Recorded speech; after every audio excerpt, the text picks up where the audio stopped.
Skepticism, Faith Insights. In this lecture, we consider doubt and uncertainty. What is doubt? Why do we have doubts? There are different kinds. Doubt that God cares for us, or even that He exists. Doubt that there are laws governing the universe and human relations. Doubt that there is any order to the world and that we can know anything beyond physical appearances. And whatever doubts we have, don't they spell the end of certainty? Skepticism, reservation about knowledge claims, has existed across time and place, and it plays a vital role in the pursuit of knowledge. Not having skeptical reservations means you accept a claim unthinkingly. There can be blind faith and also blind science when we accept something as true because that scientist told us it is true. How do we know it's true if we don't test it for ourselves? How can we accept our own beliefs without argument? Or do we do so because we find them comforting? Skepticism is not atheism. Skepticism is to admit that one does not know. I don't know about that. I'll have to think about it some more. Atheism is more complex. It is diverse, as is theism. And in contrast to skepticism, which is admission of ignorance, atheism is to reject a position outright. The first Christians were called atheists because they did not accept Rome's gods, the imperial deities. Atheism is not to admit ignorance, but to say, I know that that is not true. This means that atheism, like theism, is a truth claim of a sort. I know that that is not true. Skepticism has had significant place in the lives of believers, pushing them not to reject their beliefs, but to think more deeply about them. Skepticism is thus not the end of knowledge, but a spur to deeper understanding. There have been radical forms of skepticism, people who claim that they are not sure they exist or that anything exists. But even this kind of skepticism has purpose, offering tranquility to the mind. Why get pulled down by all the dogmatic bickering about truth? Just say nothing can be known and enjoy life. Notwithstanding the attraction of this kind of skepticism, one could call it blissful ignorance, humans have a strong desire to know life's realities. But skepticism helps keep us honest about truth claims delivered from on high. Don't we live in a world of clear truths, political no less than theological? After all, our leaders tell us that we are living according to clear truths. Some accept what their leaders tell them. Others are skeptical. No, not everything is clear. Indeed, we can't know anything for sure. Such radical skepticism works to challenge the dogmas of the day. In other words, skeptical reservations and dogmatic assertions always go hand in hand. People assert truths, theological or political, and then comes skeptical pushback. This is simply the way knowledge works. Whether religion or science, there may be good reason to have a healthy dose of skepticism. Not because religious or scientific claims are false, but because if we didn't question them, we'd fall into fideism, unthinking acceptance of what we're told. And this means that what we hold as true would not be knowledge, since, after all, we wouldn't really understand it ourselves, simply accepting it blindly. We'd be believers in the claims of science and religion, but we wouldn't be knowers. Skepticism is thus not meant to end knowledge, but rather to help us claim it as our own. Skepticism has existed in all cultures and in all time periods. The phenomenon is often connected to the great luminaries of modern Europe, people like René Descartes and David Hume. Both had significant impact on the history of religious thinking. Descartes looked to internal rationality as source of knowledge, even more so than external causality. I cannot trust my senses, only my thinking. Cogito ergo sum. But this turns piety into the mental assent of individuals, rather than the experience and consensus of communities. Is knowledge, faith included, something to be defined by the individual mind, or something to be discovered in the workings of the world and our responses to them?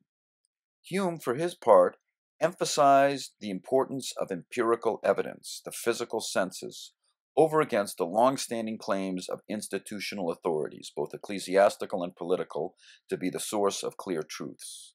For Hume, we can only trust appearances. His radical empiricism, his insistence that truth comes from observations and experiences apart from authoritative pronouncements, can be seen as a healthy skepticism. But his thought risks science itself. Is life nothing but appearances, what we observe and experience? Is there no possibility of knowing the realities behind the appearances? If so, there'd be little point to doing science. The skepticism of Descartes and Hume played a role in modern Europe, But it was not only with the rise of Western modernity that people began to wonder about received traditions. The history of skepticism is still being written. Scholars now see that varied kinds of skepticism have been at play in non-Western traditions, even if taking unique cultural form. The point is that doubt, no less than belief, is shaped by its historical moment. New developments invariably bring new conundrums. For example, why was it only in antebellum America that some Protestants expressed doubts about the literal wordings of Scripture? They were abolitionists, and some passages of the Bible seemed to affirm slavery. In a past period, slavery was taken as part of the natural order and didn't affect people's views of Scripture. The conundrum arose with the anti-slavery moment. How could both be true, the wrongness of slavery and the literal wordings of the Bible? Similarly, at the end of the 19th century, church-going Englishmen began to wonder about the origin of the species. How could it be true that humans had their origin in God and also in other primates? Decades earlier, of course, before publication of Darwin's Origins of the Species in 1859, the conundrum would not have occurred to anyone. Conundrums arise with new developments that make us question received tradition or cause us to look at them in a new way. This is the crux of skepticism, the occurrence of two compelling but mutually opposing arguments. For example, the Quran speaks of God having physical features. He has a hand, a face, eyes, and is seated on a throne. This suggests God has a body. However, with the rise of the scholastic method in Islam, some Muslims affirm the wholly transcendent oneness of God. But how could both be true? How could God have a body, as Scripture suggests, and also transcend all physical limits, as the mind suggests? A similar conundrum was applied to the Quran. Is the Quran divine and thus uncreated? It is from God, after all. Or is it uncreated, since humans recite it with ephemeral voice and represent it as Scripture with pen and ink, sometimes quite beautifully, but still with elements that will one day perish? Is the Quran created or uncreated? Both cannot be true. Here we have the gridlock of skepticism. Such questions about the corporeality of the Godhead, or the created or uncreated essence of Scripture, may not have much import for Muslims today. That's the point. These conundrums were urgent issues in their own day, so much so that the rulers of the day had to intervene. But the existence of conundrums did not end theological reflection. Rather, they spurred Islam scholars to think about the nature of God and God's speech and to draw upon philosophy in creative ways to resolve such perplexities. Theological reasoning in Islam moved on. As in scientific inquiry, so also in religious reflection. New insights are always waiting to be had. Here we will focus on two figures who embraced the skepticism of their day, only to be led to compelling new insights about the nature of the religious journey. One, a Muslim scholar from the 11th century by the name of Abu Hamid Muhammad Al-Ghazali. The other, a contemporary Jewish scholar, Rabbi Lam, a rabbi of the modern Orthodox trend, a student of Rabbi Joseph Soloveitchik, and the former head of Yeshiva University in New York City. What can these two thinkers tell us about the role of doubt, a human experience, in relation to religious knowledge? What we say about God and God's ways? Is doubt a threat or a help to such knowledge? Let's begin with Ghazali. Born towards the middle of the 11th century in what is today eastern Iran, he would become the top professor of theology at the leading college of the day, the Nizamiya Madrasa in Baghdad. However, despite the accolades, one day it occurred to him he could no longer make sense of the theology he taught. Indeed, he wasn't sure he could even trust his senses to provide him with certain knowledge of the world. After all, an oar in the water looks bent, but the mind tells us it's straight. And the sun looks no bigger than a plate, but the mind tells us it's much bigger. But if, Ghazali thought, he could not trust his senses, how could he trust his mind? On top of it all, he wondered about the religious pluralism of the day. Young boys, Jews, Christians, Muslims, all grew up to be Jews, Christians, Muslims. Which religion is true if all people end up in the religion into which they were born? Ghazali's crisis lasted many years, but would lead to a deeper appreciation of knowledge. He resigned his post and left Baghdad for Damascus, where he spent 2 years in contemplative reflection while also going on pilgrimage to Jerusalem and Mecca. What was it that caused his crisis, and how was it resolved? One cannot deny the extraordinary impact of Ibn Sina, Avicenna, one of the most brilliant philosophical minds in the history of Islam. He lived a couple generations before Ghazali, but his thought greatly influenced the scholarly circles in which Ghazali moved.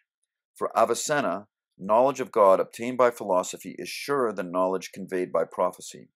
He was no atheist. He did not reject Islam. Indeed, he acknowledged a resemblance between philosophy and prophecy. But for him, philosophy was methodologically superior, since it was based on proof. In contrast, prophecy in Islam is more about rhetorical persuasion than proof. It operates through images, the fires of hell and the gardens of paradise. Only with such images can the message get through to the uneducated as well as to the learned. But for Avicenna, prophecy was but images, and so did not enjoy the same certainty as demonstrative proof. In other words, philosophy was for the learned elite, prophecy for the ignorant masses. Even if Avicenna recognized the social utility of prophecy as a way to keep the masses in line, his views suggest that those with expertise in syllogistic reasoning, philosophy, could dispense with the revealed moral teachings of Islam. They were Muslims but could acquire sure knowledge of God's ways by the power of the mind. This was a conundrum indeed.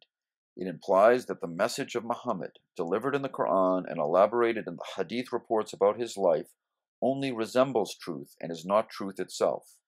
Ghazali did not shy from the challenge. He did not put his hands over his ears and crawl into a box of obscurantist belief. He accepted philosophy, but through complex arguments too detailed to summarize, he showed that philosophy has its limits. However noble it may be, it cannot get us to God through its method of analogical reasoning. We cannot say that since there is a creation, there must be a creator. That might be true, but we cannot argue to the infinite by analogy to the finite. In scholastic terms, you cannot get to the creator by arguing ex creaturis. Is all lost? Are we simply to wallow in ignorance of God? Are we to throw up our hands and say God is a mystery, and then worship what we do not know? Ghazali saw philosophy not as a dead end when it comes to knowledge of God, but rather as a point of entry into a sounder method, still philosophically grounded, but now enhanced by mystical insight. It goes like this. Philosophy, if properly used, tells us that we can know nothing about God by philosophy.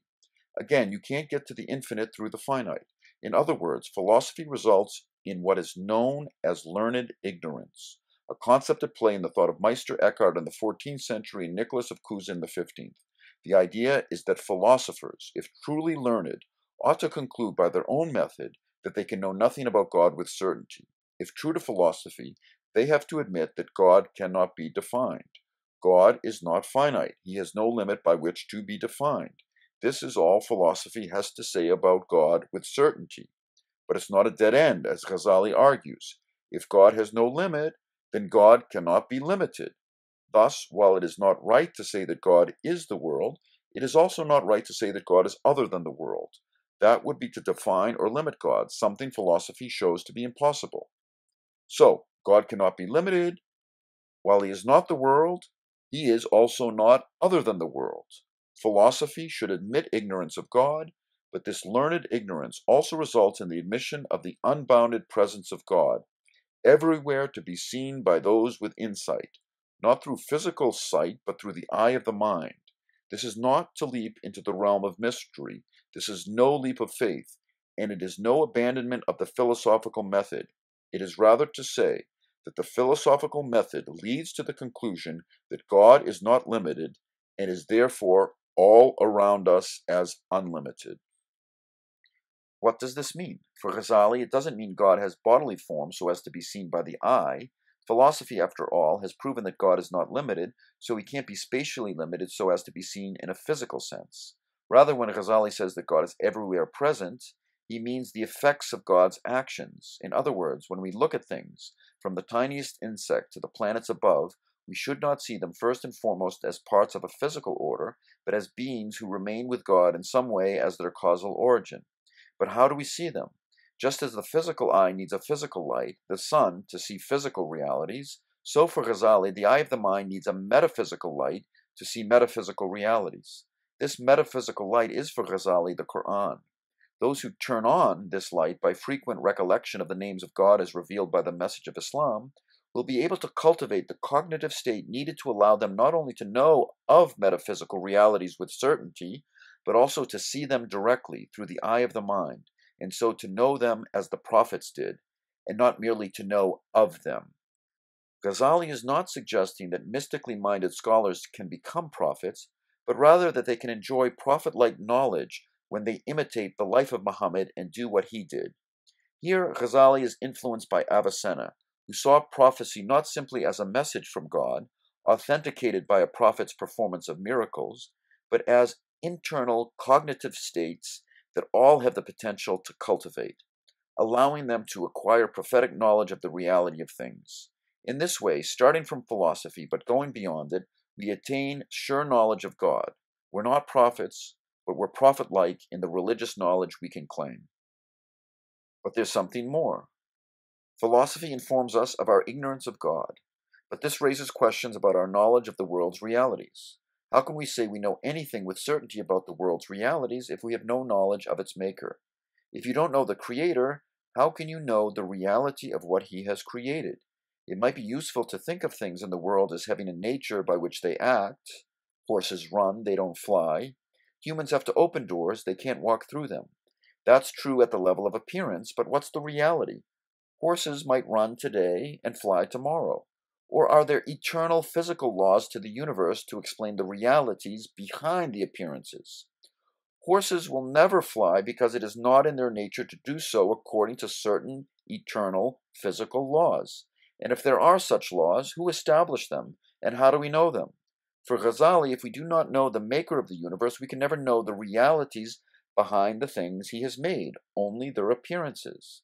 Thus, to know things in their true reality, we should not think of them solely as parts of a physical order. We should also see them in their true reality, as being with God. As philosophy shows, God has no limit. All things, then, must be with him in some way. Thus, we know the realities of things when we see them first as being with God as their causal origin. However, one needs to be trained to see things in this fashion, and this is where prophecy comes in for Ghazali.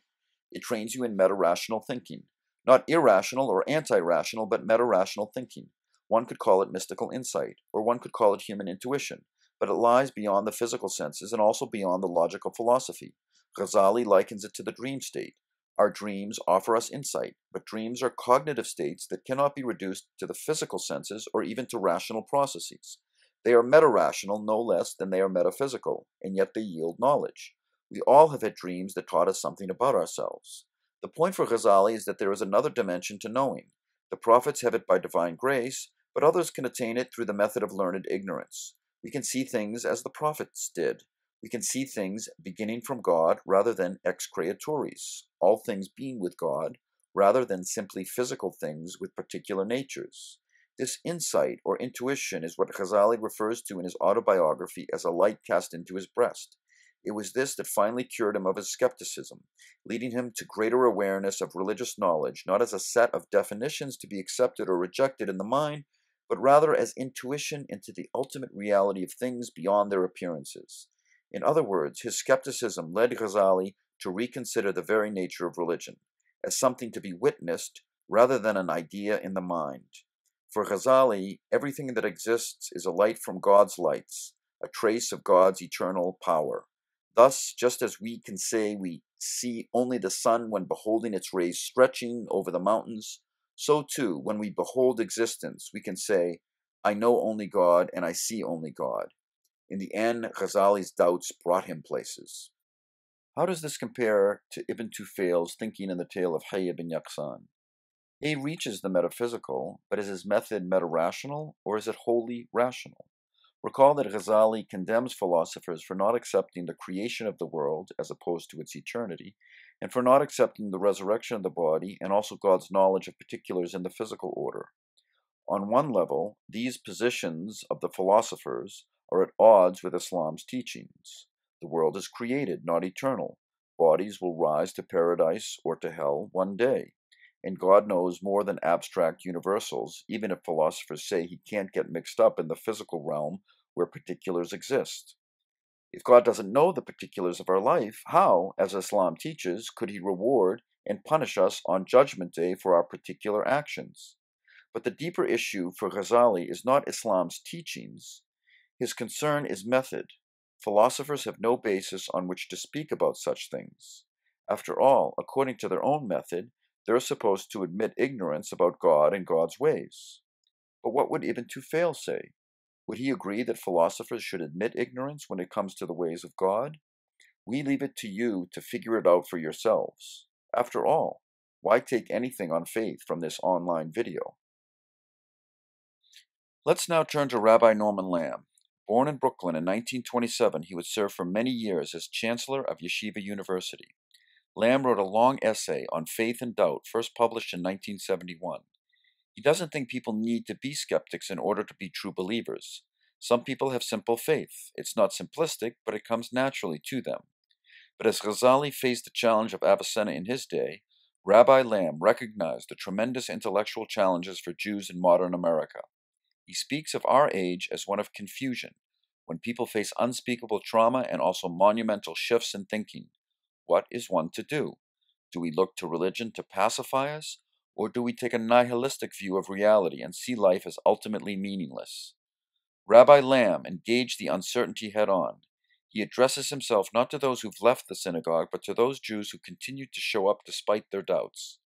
At the same time, his thought offers perspective for all in this age of religious confusion, when people assume the battle of belief and doubt to be a zero-sum game. Lam is not calling people to doubt and to agonize endlessly over their faith, but he is speaking to the age. Why do we do the religious rituals and follow the religious laws if we're not sure that God exists? Lam makes the bold suggestion that certainty about the existence of God is a secondary question. By doing the rituals and following the teachings, we enter into a religion with God and the community. Lam's ideas raise important questions about the nature of religion. Is it about what we believe or what we do? And yet one has to ask, is it true? What is the nature of the God in whose unbounded presence I live and move and have my being? Rabbi Lam is proposing that religion is more about what we do than what we think. We are what we do, despite what we think. But if what we do is not based on certainty that the God for whom we do these things actually exists, should we still do them? Essentially, Rabbi Lam suggests that doubt is not a threat to belief, but simply part of human existence. In this, he differs from Ghazali, who lived in a scholastic age. Scholars in that day had confidence that they could attain certain knowledge of God. They approached God as a definition. This was also true for Jewish scholars, the likes of Saadia Gaon of the 10th century, who was born in Egypt but would become leader of the Jewish Academy in Baghdad.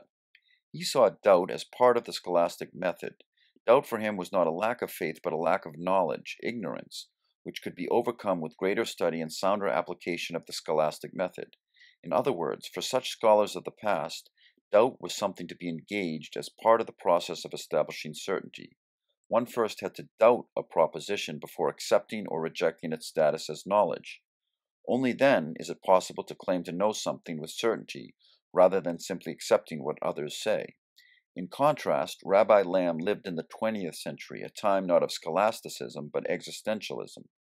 God was no longer seen as object of knowledge, something provable, but rather as a private belief beyond objective knowledge. This makes it impossible ever to have certainty about one's beliefs, since beliefs don't qualify as knowledge. One thus can't help but doubt. One doesn't engage doubt as in the scholastic past. Rather, in the existentialist present, one's very being is engaged by doubt. Rabbi Lam thus does not see doubt as part of a scholastic method by which to attain certainty, a spur on the path to knowledge. Doubt for him is an indelible part of human existence. Doubt is existential. In the past, doubt was seen as methodological. In the present, it is substantive. It's not just a method of thinking, it's a condition of human existence. But this doesn't make it a threat to faith. Rather, as mark of human existence, doubt is something we live, ever between belief and unbelief. However, doubt in this sense means that we're concerned for the truth of what we believe. We might not be able to prove it in this existentialist age, and this might lead us to doubt it, but the act of doubting shows our concern for our beliefs. In other words, belief and doubt exist not in opposition but in tandem. Lam puts it in Jewish terms, saying, "The doubt of truth is possible only in the presence of the consciousness of and the desire for the Torah." Here, faith is not about assent of the mind to doctrine. Faith has a more dynamic nature to it. It is about constructing ourselves anew, but to do so, doubt is required. As Rabbi Lam puts it, faith is to create for oneself a new spiritual orientation against the background of its possible absence. Doubt, the possibility of not having a spiritual orientation, prompts us to construct ourselves anew. Doubt is a driver to a deeper self-understanding, setting the stage for a greater scope about what we believe. Doubt raises questions about the reality of our self-image, inviting us to reconsider who we are. In other words, our own self-knowledge is very much dependent on the existence of doubt. This recalls what is known as Post Secret, a project created by Frank Warren that allows people to mail in their deepest secrets anonymously on homemade postcards. It's a remarkable statement to the ambiguity of the human condition. Long-standing atheists divulge their belief in God. Bible-thumping ministers admit their doubts about God. In other words, both have doubts about who they are, and this, according to Rabbi Lam, is because doubt engages us. It engages all of us. We live in a dynamic continuum between faith and doubt. In this sense, doubt is intrinsic to human existence.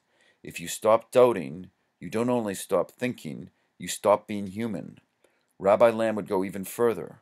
Doubt is not only part and parcel of being human, it's a religious phenomenon. If you stop doubting, you stop being religious. What does he mean? Doubt is not something to be overcome through study, but rather through existential struggle. Doubt here means to be suspended between belief and disbelief.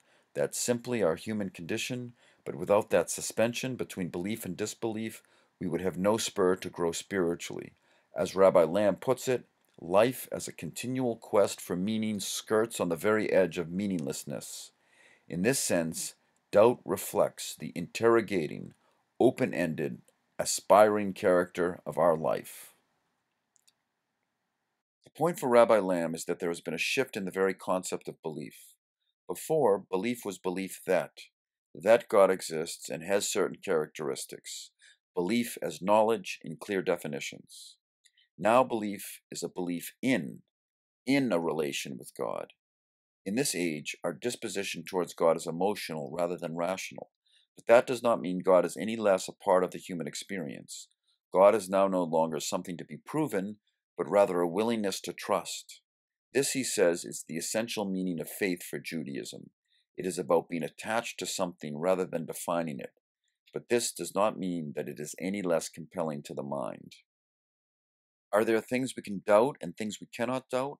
For Rabbi Lam, doubt is permissible in the realm of metaphysical speculation. Even the existence of God can be doubted. But doubt is not permissible in the realm of morals, which for Jews is embodied in the halachic law that includes both ritual and ethical norms, the Jewish way of life. You might have your doubts about God, but you still need to be a mensch. You might have doubts whether God exists, but you can't have doubts about saving a fellow human's life. We cannot go through life without acting in a state of ethical paralysis. And to act, moral guidance is needed. And so, if you want to be righteous, you have to go to synagogue, or you need to abandon it entirely. In other words, you must act as if there is a God, or as if there isn't a God. That is, you must act with conviction. You cannot act if stricken with skeptical reservations about right and wrong. It's fine to doubt in God, or not to doubt in God, but it is not fine to doubt that there is a right and a wrong and live in the grip of moral relativism. Skepticism can't turn you into a debased person. The idea is captured in the rabbinic tradition where God is quoted as saying, "Would that they had forsaken me, but kept my Torah." Still, one has to wonder, can one separate doubt about metaphysical truths from moral teachings? It might be better to speak of faith as a relation rather than a definition, but can faith be wholly about moral practices apart from metaphysical knowledge? Can I participate in the ritual without believing in it? Will I continue to follow the actions of the religious way of life if I don't believe in God? After all, I can know right and wrong by force of mind. I don't need to be committed to the particular teachings of a religious community to know I should save a fellow human's life if able to do so. If religion is about actions apart from beliefs, Eventually, people will stop doing the actions, and in this way, religion will become nothing more than identity. Your particular identity over against my identity. Your particular traditions over against my particular traditions. Ultimately, the believer has to have knowledge, and not simply as a way to claim truth for one's religion over another. If belief is but identity without knowledge, then belief will be something that divides us into identity categories, or at best something we cannot talk about with those outside the faith community, rather than something we can discuss comprehensively with all, even with those with whom we fundamentally disagree. Skepticism has a rich role to play in the arena of religious reasoning. Indeed, we can speak of doubt in this sense as a theo-humanistic phenomenon. Having doubts is intrinsic to the human condition, and yet it spurs us to ever new insight about the realities of things behind the appearances we observe. Here, considering the thought of two religious scholars from different periods, we have seen that doubt works not only to spur fresh thinking about God and God's ways, it also challenges assumptions about the very nature of religion. Is religion a set of ideas that exist in our head and that we periodically doubt, or is religion something basic to our human condition? Here is the crux of the issue. Doubt about the beliefs in our head may lead us to abandon religion, or it may lead us to see that religion is not something to be accepted or rejected as a set of dogmas, since dogmas, if existing only in our head, will invariably be viewed with skeptical reservations. Skepticism in some works to wean us away from the idea of truth as definitions. If we see doubts as a help rather than as a threat, we may be led to locate religion in a place other than the head, in our experiences as we discern them, in our hearts moved to something greater than ourselves, or even more simply, in the all too human struggle to get through the day.